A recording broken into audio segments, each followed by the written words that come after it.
안녕하십니까. 일요 리서치입니다. 아, 2월 8일 날 사실 지주사 발간 자료가 나왔었는데 참 이게 어려운 주제예요. 왜냐면 지주사 관심이 없거든요. 그런가요? 제가 마스크 정보원에. 그래서 아마 굉장히 토픽 하는 것도 이승훈 연구원이 고민 많이 했던 걸로 알아요. 뭐 그런데 이제 최근에 분위기는 그래도 주주 가치를 좀 중시하는 쪽으로 가지 않나요? 좀 그렇게 되면 더블 카운팅 이슈도 장기적으로는 좀 우리나라도 변하는 계기가 있지 않을까, 그렇진 않을까요? 네, 저도 지금 그걸 기대하고 있고, 어쨌든 시장에서 그런 여론들이 많이 만들어지다 보니까 좀 이번에는 기대를 할 수 있지 않을까라고 생각을 하고 있습니다. 현 시점에서는 근데 지유사가 매력이 없죠. 오버웨이트 해놨는데 사실 별로 매력들 안 느끼잖아요. 말해보면 별로 반응들 없지 않나요?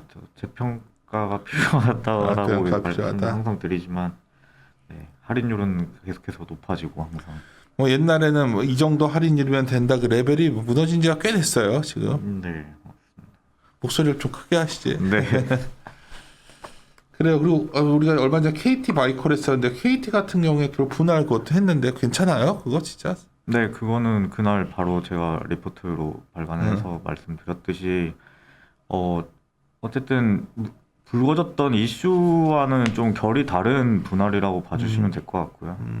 어쨌든 대부분이 문제가 됐던 부분들은 이제 투자 포인트로 작용했고, 이제 사업부에서 좀 비중이 높은 부분을 분할해서 나오다 보니까 문제가 됐고, 아니면은 메인 사업부를 분할시키면서 이제 지주회사로 전환했던 부분들이 계속해서 이슈가 됐었잖아요. 근데 KT 같은 경우는 뭐 연결 매출의 1.8%, 별도 매출의 한 2.5% 차지하는 사업부를 분할을 했기 때문에 조금은 결이 좀 다르지 않나라고 생각을 하고 있습니다. 또한 주주 환원과 관련해서도 이제 여러 장치들이랑 이제 제도가 바뀌는 거에 맞춰서 거기에 부응하도록 해서 만약에 그러니까 상장을 이미 결정한 건 아니고 상장을 하게 되더라도 그런 것들을 장치를 마련한 후에 하겠다라고 이제 얘기를 했기 때문에 그런 부분에서 좀 다르지 않나라고 생각을 하고 있습니다. KT는 좀 다르다.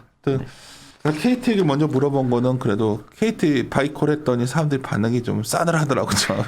그 분할 얼마 안 남았는데 바로 또 분할 나와서 걱정했는데 뭐 그런 이슈는 아니라는 거죠. 네, 분명히 이 부분에서는 작년 1월부터 얘기가 나왔던 거고 준비를 굉장히 오래 했다가 분할 자체를 되게 지연을 시켜놨던 부분이거든요. 그래서 사실은 이미 시장에서는 예상을 하고 있었고 KT도 마찬가지로 시장의 지금 여론 자체를 잘 파악을 하고 있었기 때문에 그런 부분에서 크게 우려할 만한 결정은 아니다라고 이해를 해주시면 될 것 같습니다. 마이크 속에서 좀 목소리 크게 해야겠어요. 한번 들어봅시다. 카이사르 것은 카이사르에게, 주주의 것은 주주에게 가면 참 좋겠는데 이게 참 쉽지 않죠. 한번 지우사 한번 얘기 좀 해보시죠. 페이지 말해주시면 제가 넘길게요. 네, 페이지 10페이지부터 시작이고요. 네.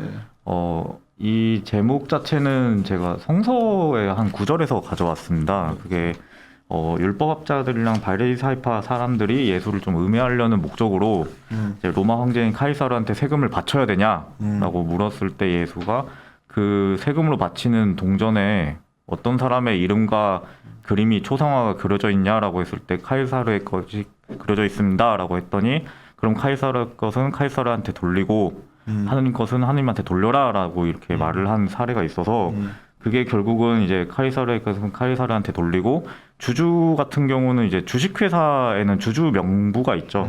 그 주주 명부에는 주주의 이름이랑 뭐 주소 그리고 지분 이런 것들이 적혀 있고 그렇기 때문에 결국 주식회사의 주인은 주주이고 그들한테 돌려야 될 건 돌려야 되지 않겠냐라는 취지로 좀 작성을 해봤고요.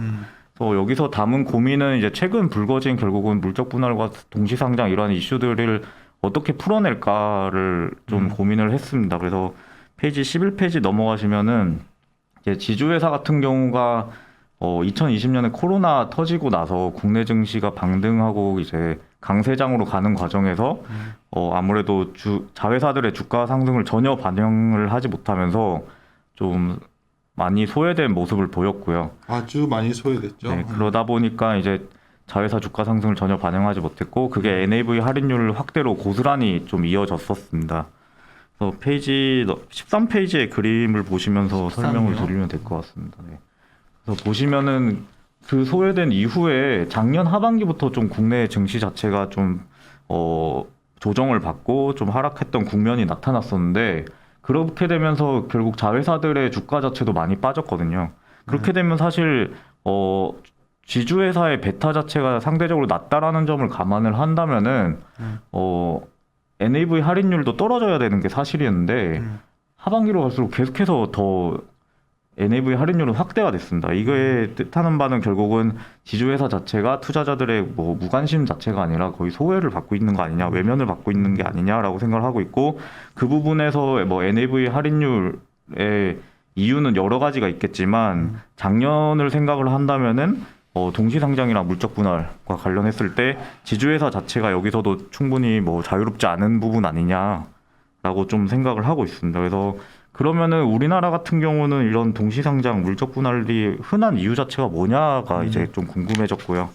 그래서 그 부분을 설명을 드리면은 페이지 15페이지를 우리나라만 좀 이런 식으로 좀 문제가 되는 거죠? 다른 나라 증시에서는 다른 나라도 아예 사례가 없는 건 아닌데 네. 흔하지 않은 케이스인 거죠. 그러니까 왜냐하면 사실 옛날에 그 한창 이게 또한 7년 전인가 한번 이게 더블 카운팅 이슈 갖고서 얘기가 좀 있었는데 그래도 이 정도 할인율은 아니었거든요. 순수 지주사 LG가 있잖아요. 네, LG도 맞습니다. 항상 보면 어느 정도 할인율이 나오면 굉장히 재평가되고 이랬었는데 이번에는 완전히 이제는 이거 본격적 제도 변경 없으면 아예 사람들이 분위기가 이런 것 같아서 네, 저도 그렇게 생각을 우리나라의 좀 예외적인 문제로 보신 얘기하시는 분들이 많아서 이게 또 우리나라는 이걸 허용해 준 거죠. 그 정부가 감독기관이 할 때 계열사의 동시상장을 해주니까 더블 카운팅 이슈 아니야 한마디로 말하면. 네, 저는 좀 그쪽이 이번 NAV 할인율 확대에서는 좀 크게 작용하지 않았나라고 생각을 하고 있습니다. 그래서 그 이유에 대해서 좀 먼저 알아야 될 것 같아요. 우리나라가 왜 이런 케이스가 많은지 그걸 봤더니 이제 어쨌든 정부의 정책적인 배경이 분명히 있었고요.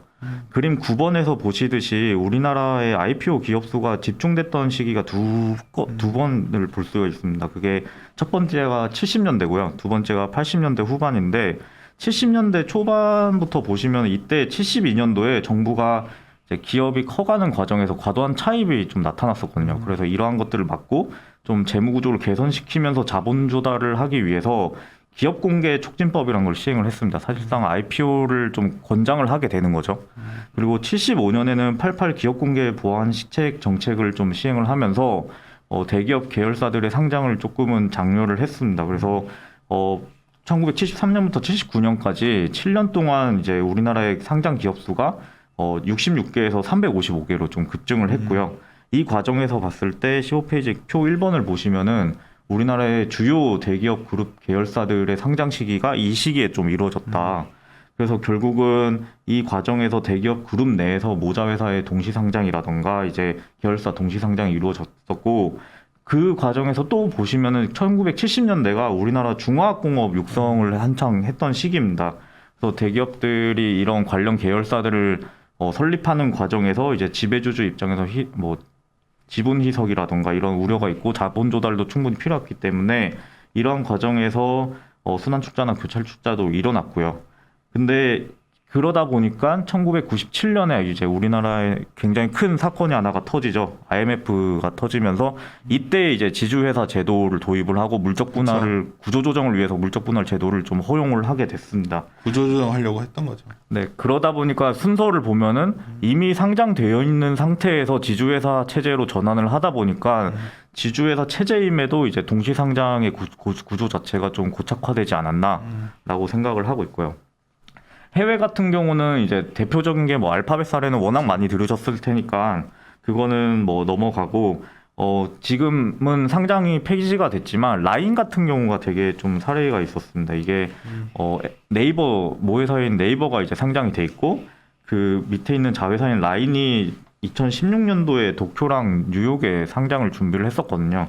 근데 이 과정에서 네이버가 상장돼 있다라는 이유 하나만으로 독립성에 대한 확보, 이사회의 독립성, 그리고 이해상충 방지를 위한 뭐 위원회 설치, 그리고 네이버랑의 내부 거래에서의 계약서를 다시 또 작성하는 등 이러한 엄격한 심사를 좀 도쿄 거래소로부터 받았습니다. 그러다 보니까 해외 같은 경우는 이러한 부분들을 봤을 때 일반 주주의 권리나 이런 보장 자체가 잘 돼 있기 때문에 좀 쉽지 않은 상태다라고 봐주시면 될 것 같아요. 중요한 얘기인데 해외에서는 이게 이렇게 주주 가치를 갖다가 어떤 자회사를 통해 가지고 그쪽으로 넘겨버리는 거잖아요.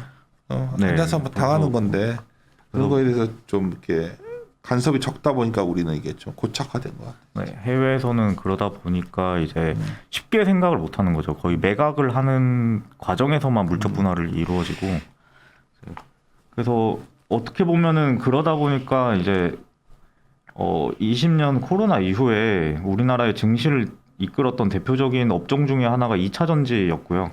그 2차 전지의 대표 종목이었던 LG화학이 엔소를 분할을 하고 21년에 상장을 이제 본격화를 했죠. 그러면서 봤더니 LG화학의 주가는 지난해 1년간 한 25% 하락을 했는데 이제 같은 기간에 2차 전지 테마 지수는 60% 가까이 상승을 했거든요.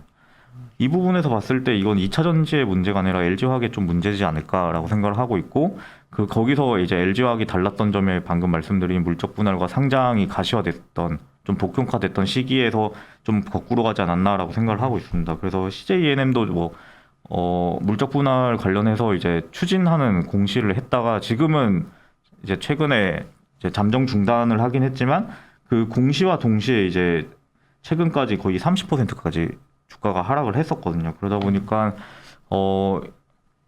분명히 이 부분에 대해서는 좀 변화가 필요하다라고 생각을 하고 있고 그러면 이게 왜 문제가 되느냐를 좀 살펴보면은 페이지 17페이지의 그림 12번을 보시면은 주주가 A 회사에 대해서 지분을 10% 갖고 있다라고 가정을 하고 물적 분할과 인적 분할을 나눠보면은 인적 분할은 분할 후에 A 회사랑 B 회사의 모든 주식을 10%씩 각각 분할해서 갖고 있기 때문에 크게 문제가 되지 않거든요. 근데 물적 분할 같은 경우는 주주는 여전히 A 회사의 10% 지분을 갖고 있고 그럼 신설됐던 B 회사 같은 경우는 A 회사가 100%를 갖고 있습니다. 그러면은 이 과정에서 우리나라 같은 경우는 연결 재무상의 변화가 없기 때문에 주주의 이익과 권리가 침해되지 않았다라고 생각을 하고 있거든요. 판단을 하고 있고. 근데 이거를 좀 살펴보면은 마찬가지로 주주는 여전히 A 회사에 대해서 10% 갖고 있고 B 회사는 간접적으로 10% 곱하기 100% 하면 여전히 10%의 지분을 갖고 있다라고 얘기를 할 수 있겠지만 여기서 가장 달라진 거 하나는 의결권이 사라졌습니다. 왜냐하면 A 회사에 대해서는 10%의 의결권을 여전히 갖고 있지만 B 회사의 의결권 100%는 A 회사가 행사를 할 수 있거든요. 그러면 주주 입장에서는 이 분할에서 나온 B 회사에 대한 의결권에 대한 권한 자체가 아예 사라지게 되는 거죠.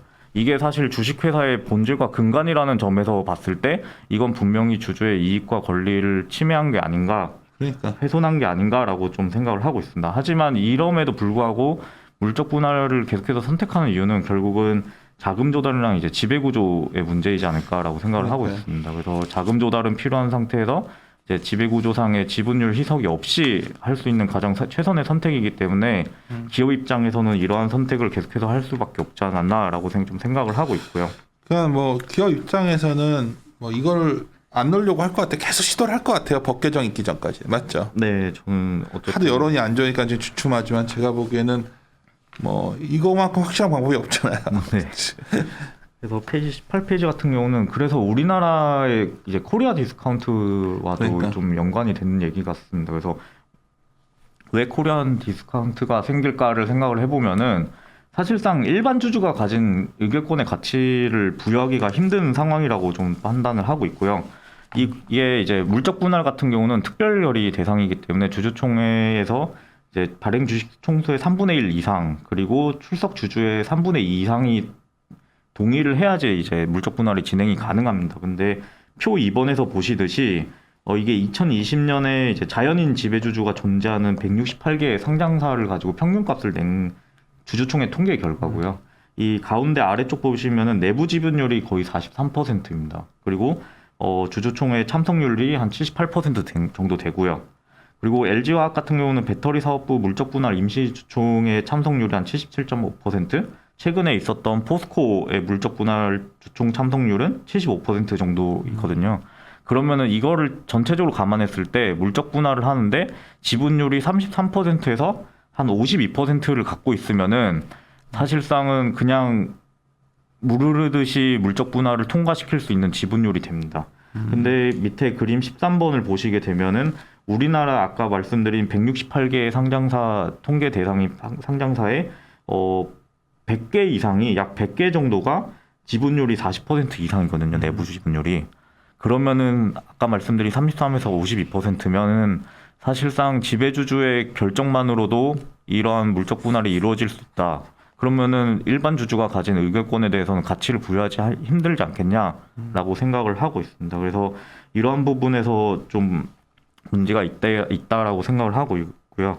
그래서 페이지 19페이지 넘어가시면은 그러다 보니까 최근에 좀 이러한 변화들이 좀 많이 나타나려고 하는 움직임이 있습니다. 그래서 20대 대선의 주요 후보들도 마찬가지고요. 뭐 정치권이나 금융 당국에서도 이러한 일반 주주들의 가치나 권리 강화에 좀 움직임이 나타나고 있습니다. 그래서 어쨌든 정권이 어느 후보가 되든지 간에 이러한 흐름은 막을 수 없다라고 생각을 하고 있고, 이런 부분에서 봤을 때 과거의 대선과의 차이점은 과거의 대선에서는 지배주주라던가 아니면은 회사 자체 대기업 그룹을 좀 규제하는 방향의 자본시장 공약을 많이 내세웠었거든요.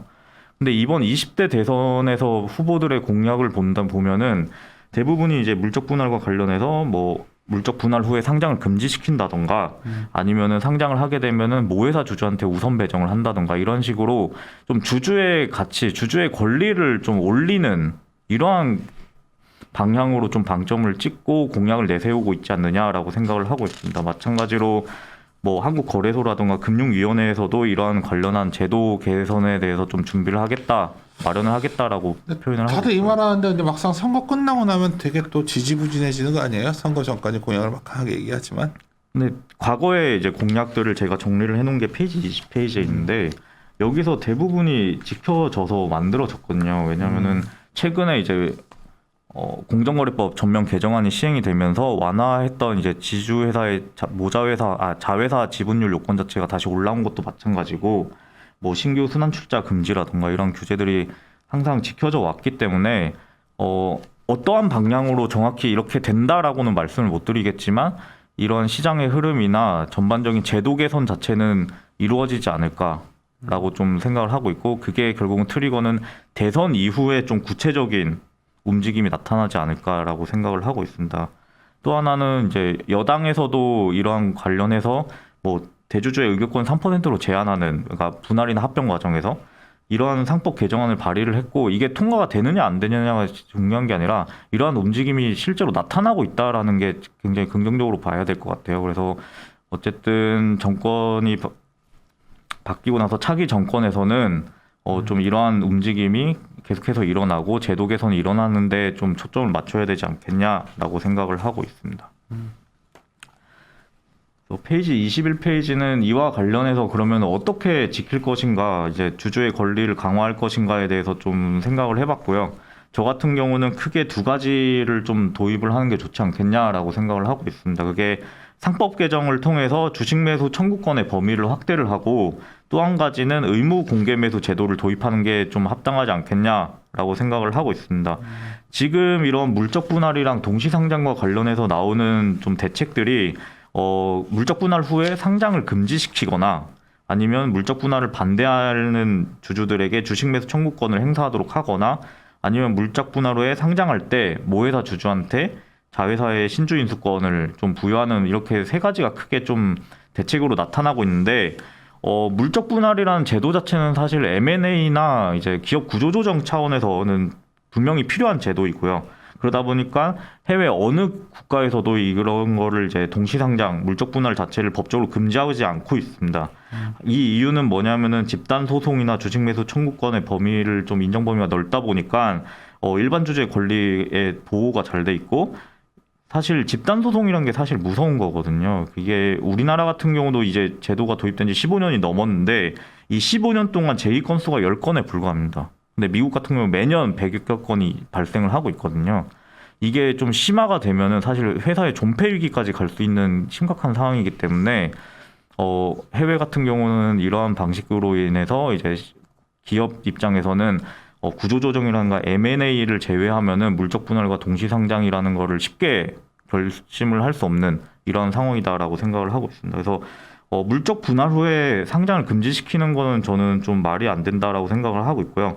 어쨌든 제가 말씀드렸던 건 물적 분할 자체가 주주에게 새로 신설되는 회사에 대한 의결권을 사라지게 하는 거기 때문에 사실 그 의결권이 사라지면은 그 신설된 회사에 대한 의사결정에 전혀 참여를 할 수 없고 그러면은 주주의 의결권 훼손 차원에서는 여전히 발생을 하는 거기 때문에 이게 해결 방안이다라고는 보지 않습니다. 그리고 또 두 번째 방식은 이제 모회사 주주한테 이제 자회사가 상장을 할 때 신주인수권을 부여한다라고 하고 있지만 저 같은 경우는 이거는 뭐 대책이긴 하지만 궁극적인 해결 방안은 아니다라고 생각을 하고 있습니다. 그 이유는 어쨌든 신주인수권을 부여한다는 거는 거기에 추가적인 자금을 부어야 된다는 얘기고요. 또 하나는 이제 우리가 기존 회사의 10%의 지분을 갖고 있었다라고 하더라도 신주인수권을 준다는 건 뭐 이미 물적 분할해서 100% 자회사가 됐고 여기에 신주인수권을 준다는 거는 똑같이 10%를 주겠다는 소리는 아니거든요. 그래서 분명히 이게 지분율이 떨어지는 그런 효과가 나타나기 때문에 사실상은 이제 궁극적인 해결 방안보다는 그러니까 반창고 붙여주는 정도의 좀 처방이다라고 생각을 하고 있습니다. 그래서 결론적으로는 모든 사람들을 동의시킬 수는 없기 때문에 반대하는 주주에게는 좀 엑시트할 수 있는 권리를 줘야 되지 않겠냐라는 차원에서 접근을 해서 결국은 주식 매수 청구권의 범위를 확대하는 방안이 좀 맞다라고 생각을 하고 있습니다. 그래서 이거 들어오면 이벤트 드리븐 전략이 다양하게 나올 것 같아요. 네, 맞습니다.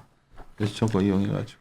네, 그래서 이 주식 매수권의 인정 범위 같은 경우는 국내가 아까 말씀드렸듯이 단순 분할의 같은 경우는 연결 재무상의 변화가 없기 때문에 주주의 이익이나 권리를 침해한 게 아니다라고 보고 있는데 아까 말씀드렸듯이 물적 분할 후에 신설 회사에 대한 의결권 자체가 사라지기 때문에 이 관점에서 본다면 충분히 주주의 이익이나 권리의 훼손이라고 볼 수 있고 이걸 그렇게 본다면 상법 개정을 통해서 주식 매수 청구권 범위에 인정 범위에 좀 넣을 수 있지 않겠냐라고 생각을 하고 있습니다. 그러면은 사실 반대하는 주주 같은 경우는 주식 매수 청구권을 행사를 해서 엑시트를 하면 되는 거고 그럼 반대로 기업 입장에서는 주주들을 충분히 이해시킬 만한 그런 당위라던가 이유를 만들어내지 못하면은 물적 분할하는데 이제 결국은 자금이 소요가 되거든요. 자금을 조달하기 위해서 물적 분할해서 상장하는 건데 그러면은 분명히 회사 입장에서도 쉽게 시도할 사례는 되지 않을까라고 좀 생각을 하고 있습니다. 그래서 이러한 부분에서 좋고 또 하나는 주식 매수 청구권 자체가 이제 가격 결정 과정이 2개월, 1개월, 일주일 거래량 가중 평균 방식을 사용하기 때문에 이런 가격 결정 방식에서도 좀 합리적이지 않겠나라고 생각을 해서 첫 번째로 주식 매수 청구권의 범위를 확대해야 된다라고 생각을 하고 있고요. 두 번째는 페이지 23페이지에 있는 이제 의무 공개 매수 제도입니다. 우리가 또 하나가 물적 분할도 있겠지만 지배주주가 엑시트를 할 때 매각을 할 때 경영권 프리미엄이라는 얘기를 굉장히 많이 하거든요. 되게 짜증 나는 거예요. 같이 다 사줘야 되는 거 아니야? 그렇죠. 네. 그래서 이제 국가별로 조금 정리를 해서 찾아봤더니 해외에서는 이런 경영권 프리미엄을 같이 향유를 하던가 아니면 경영권 프리미엄을 완전히 보장하진 않더라도 주주들한테 같이 엑시트할 수 있는 최대 주주가 팔고 나갈 때 같이 엑시트할 수 있는 권리를 주는 거죠. 최대주권 다 사주는데 나머지 주주권 안 사주잖아요. 네. 그러니까 그 H 뭐 하여튼 그 샘도 그때 문제가 됐었잖아요. 그래서 이러한 것들을 좀 만들어야 되지 않겠냐고 생각을 하고 있고 유럽 같은 경우는 이제 의결권 있는 주식 결국은 보통주의 40% 이상 취득하는 경우는 이제 자녀 지분에 대해서도 의무 공개 매수를 하게 되어 있습니다. 그래서 이제 사실상은 지배주주가 엑시트할 때 같이 나갈 수 있는 그런 제도가 있고 또 하나는 일본이 이제 33% 이상 지분을 취득을 하게 되는 경우에는 공개 매수 방식으로 좀 취득을 해야 됩니다. 그게 어떤 뜻이냐면은 대주주에 관계없이 공개 매수를 하는 거거든요. 그러면 대주주의 지분이 60%고 일반 주주의 지분이 40%인 회사를 대주주가 매각을 하겠다. 30% 이상 매각해서 인수자가 이 33.3% 이상을 지분을 매입을 하겠다라고 하면은 인수자가 50%를 산다라고 가정을 할게요. 그러면은 최대 주주랑 일반 주주의 지분율 비율이 6대 4고 인수자는 50%를 사겠다라고 하니까 여기서 30%는 지배주주한테 사고 20%는 공개 매수로 인수자한테 사야 됩니다. 일반 주주한테 사야 됩니다. 그런 경우가 있고 만약에 여기서 대주주가 아까 60% 들고 있다가 이제 30%를 매각을 했으니까 나머지 30%까지 팔고 싶다라고 하면은 시가보다 낮게 팔거나 아니면은 이것도 공개 매수로 통해서 다시 팔아야 되는 이러한 제도를 갖고 있고요. 그리고 브라질이나 이제 브라질 같은 경우는 의무 공개 매수는 분명히 해야 되지만 경영권 프리미엄을 똑같이 누릴 필요는 없다. 그래서 이 경영권 프리미엄을 매 80%까지만 일반 주주들한테 보장해주면 된다라는 제도를 갖고 있습니다.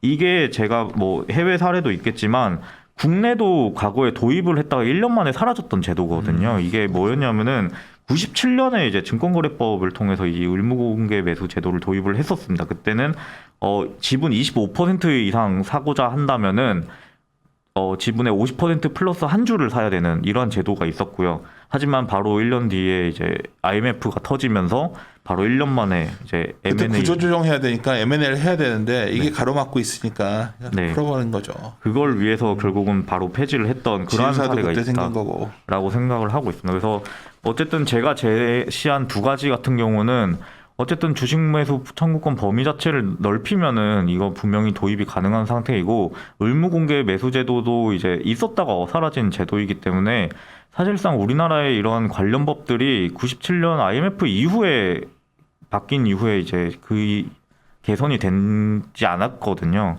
그래서 이번 이제 차기 정권에서는 이런 부분들에 대한 변화의 움직임, 개선의 움직임이 분명히 나타날 거다라는 관점에서 좀 접근해주면 좋지 않겠냐라고 생각을 하고 있습니다. 이 내용 굉장히 좋은데요. 내가 자세히 왜냐면 이게 히스토리를 잘 모르면 정부가 왜 이렇게 했겠어요. 사실 IMF 때 뭐 사실 누군가 M&A 시키고 구조조정하고 뭐 이렇게 하는 리스트러치 구조조정하는 과정에서 했던 건데 이제는 정말 바꿀 때가 된 것 같아요. 네, 그래서 분명히 나타날 거다라고 생각을 하고 있고 다만 아쉬운 점은 단기적인 관점에서 접근하는 건 아니죠. 사실 장기적으로 접근을 해야 되는 거고 그래서 페이지 24페이지부터는 제가 계속해서 지주 말씀을 드릴 때 드렸던 공정거래법 전면 개정안에 대해서 좀 다시 한번 작성을 해봤습니다. 그래서 작년 말부터 이제 시행이 됐고 이 부분에서 크게 바뀐 점은 지주회사 같은 경우는 자회사, 손자회사의 지분율 요건이 07년에 완화했던 걸 다시 되돌려 놓은 거거든요. 그래서 지분율 요건이 강화가 됐고 그 부분에서 봤을 때 사실상 좀 대규모의 지배구조 개편이라던가 좀 대기업 그룹에서의 지주회사 전환 자체는 좀 장기적인 관점으로 접근을 해야 되지 않겠냐라는 게 첫 번째입니다. 그래서 표 7번을 보시면 페이지 25페이지에 표 7번에서 보시면은 그러다 보니까 작년에 지주회사 전환이라던가 이런 분할 이벤트들이 굉장히 많았다라고 정도로 봐주시면 되고 최근에 있었던 포스코도 마찬가지였고요. 근데 하지만 우리나라 대기업 그룹에서 봤을 때 지주회사 체제가 아닌 회사가 대표적으로 삼성과 현대차가 있거든요. 그래서 이러한 삼성과 현대차 같은 경우는 마찬가지로 사익 편취 규제라는 강화가 이번에 또 이루어졌기 때문에 좀 일부 계열사들의 지분 매각이라던가 오너일가들의 계열사 지분 매각을 통해서 좀 순환출자 고리 해소와 같은 좀 소규모의 지배구조 개편은 좀 바라볼 수 있지 않을까 정도로 좀 생각을 하고 있습니다. 페이지 27페이지 넘어가셔서 보시면은 방금 말씀드렸듯이 지주회사의 전환 자체는 조금은 낮아졌고 하지만 이 관점에서 봤을 때 아까 말씀드린 순환출자 고리 해소 정도는 좀 바라볼 수 있지 않을까라고 생각을 하고 있습니다. 그래서 올해 초 같은 경우에 이제 정의선 회장과 정몽구 명예회장이 가지고 있던 현대글로비스 지분 한 10%를 매각을 했고요. 10% 넘기면서 이제 사익 편취 규제에서 이제 해소를 했고 또 하나는 저 같은 경우는 좀 모비스를 중심으로 좀 지주회사 체제는 아니더라도 모비스 중심으로 좀 매입을 하면 되지 않겠냐라고 생각을 하고 있습니다. 그래서 현대차 같은 경우는 그림 18번에서 보시듯이 순환출자 고리는 크게 3개를 갖고 있고요. 이 해소를 위해서는 지분 2곳에서만 팔면 됩니다. 기아가 갖고 있는 현대모비스의 지분 17.3% 그리고 현대제철이 갖고 있는 현대모비스의 지분 5.8% 총 23% 정도를 이제 정리를 하게 되면 순환출자 고리를 완전히 끊어낼 수 있거든요. 이 관점에서 봤을 때 현대모비스의 시총 기준으로 보면은 한 5조 원 정도가 소요가 되고요. 이걸 봤을 때 정의선 회장과 정몽구 명예회장이 들고 있는 현대자동차라던가 기아, 현대제철 지분 같은 걸 정리를 하면은 5조 원 정도는 충분히 확보할 수 있기 때문에 지주회사 체제가 아니더라도 순환출자 고리를 끊고 지금 현재로서는 현대차 지배구조 정점에 있는 모비스의 지분을 좀 많이 확보할 수 있는 이러한 사례가 좀 나올 수 있지 않을까라고 생각을 하고 있습니다. 그리고 또 한 가지는 페이지 28페이지에는 삼성 같은 경우는 어쨌든 금융 계열사를 들고 있기 때문에 결국은 지주회사 체제를 전환한다면은 금융 지주회사와 일반 사업 지주회사로 나눠야 된다라고 생각을 하고 있고요. 그 부분에서는 결국은 물산을 인적 분할하는 방식이 좋지 않을까라고 생각을 하고 있습니다. 그래서 이 과정에서 인적 분할을 하게 되면은 자사주의 마법도 발동이 되고 있고 될 수 있고 오너일가 입장에서는 지주회사 두 개가 생기기 때문에 밑에 계열사들을 직접적으로 소유할 이유가 없어져서 이런 좀 지분 정리를 통해서 지주회사의 지분은 강화하고 계열사 간에는 이제 지주회사 체제를 완성할 수 있는 이러한 방식이 있지 않을까라고 생각을 하고 있습니다. 그래서 이재용 부회장이 4세로 이어지는 경영권 승계는 없다라고 했기 때문에 경영권 승계가 아니라면은 결국은 이러한 지분 측면에서 좀 지배구조를 강화해서 좀 넘기지 않을까라고 생각을 한다면은 이러한 가능성이 좀 있다라고 좀 이해를 해주시면 될 것 같아요. 그래서 페이지 29페이지는 또 하나 강화된 부분이 아까도 말씀드리긴 했지만 사익 편취 규제 자체가 좀 강화가 됐거든요. 원래는 이게 지분율이 30%인 회사였는데 20%로 좀 낮췄습니다. 그러다 보니까 삼성 같은 경우는 지난해 말에 이서현 이사장이 삼성생명 지분 1.7% 정도 처분을 하면서 생명의 오너일가 보유율이 20% 아래로 내려갔고요. LG 같은 경우도 캡티브 비중이 높은 S&I 코퍼레이션의 FM 사업부나 건설 사업부를 물적 분할해서 PE에다가 이제 한 60%씩 매각을 했습니다. 그리고 이제 현대글로비스 아까 말씀드렸던 이런 사례들이 있기 때문에 사실상 표 11번을 보면은 대부분의 이제 사익편취 규제 대상 기업이 지주회사거든요. 이거는 지분율을 낮출 수 없고 나머지 몇몇 곳을 본다면은 지주회사가 아님에도 포함되는 회사들이 있기 때문에 이런 회사들은 기다리면은 분명히 관련해서 이제 지분 정리라든가 지배구조 개편에 좀 실마리를 찾지 않을까라고 생각을 하고 있습니다. 하지만 이게 사익편취 규제는 보유 지분을 무조건 매각하라는 이런 강제적인 제도는 아니고요. 보유를 충분히 뭐 20% 이상은 할 수 있다. 하지만 내부 거래 모니터링이나 공정 거래 뭐 관련돼서 이제 좀 강화해서 좀 보겠다라는 취지이기 때문에 무조건적으로 나타나진 않지만 향후에 이제 우리나라 주요 그룹들의 지배구조 개편 실마리를 여기서 찾을 수 있지 않을까라고 좀 생각을 하고 있습니다. 페이지 31페이지 같은 경우는 이제 CVC 투자와 관련된 거고요.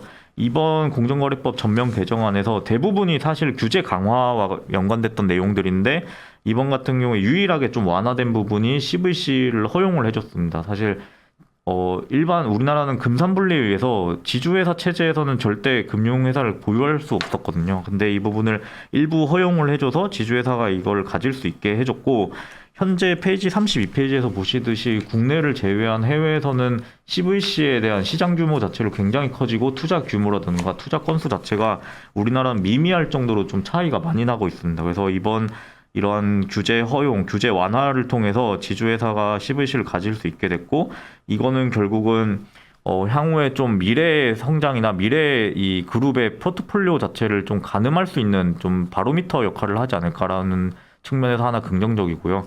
또 한 가지는 만약에 이렇게 CVC를 통해서 투자했던 회사들이 커서 이제 뭐 자회사를 편입시키던가 아니면 IPO를 통해서 좀 NAV 자체를 확대할 수 있는 이러한 방법도 있지 않을까라고 생각을 하고 있습니다. 그래서 1월에 지금 GS가 이제 자본금 100억 원을 출자해서 GS 벤처스를 설립을 했고요. 이게 지주회사 측면에서는 1호 이제 CVC다라고 봐주시면 될 것 같고 CJ 같은 경우가 지금 타임와이즈 인베스트먼트라고 해서 계열 밖에서 지금 보유하고 있는 VC가 있거든요. 이거를 지금 CJ가 가져오겠다라고 지금 준비를 하고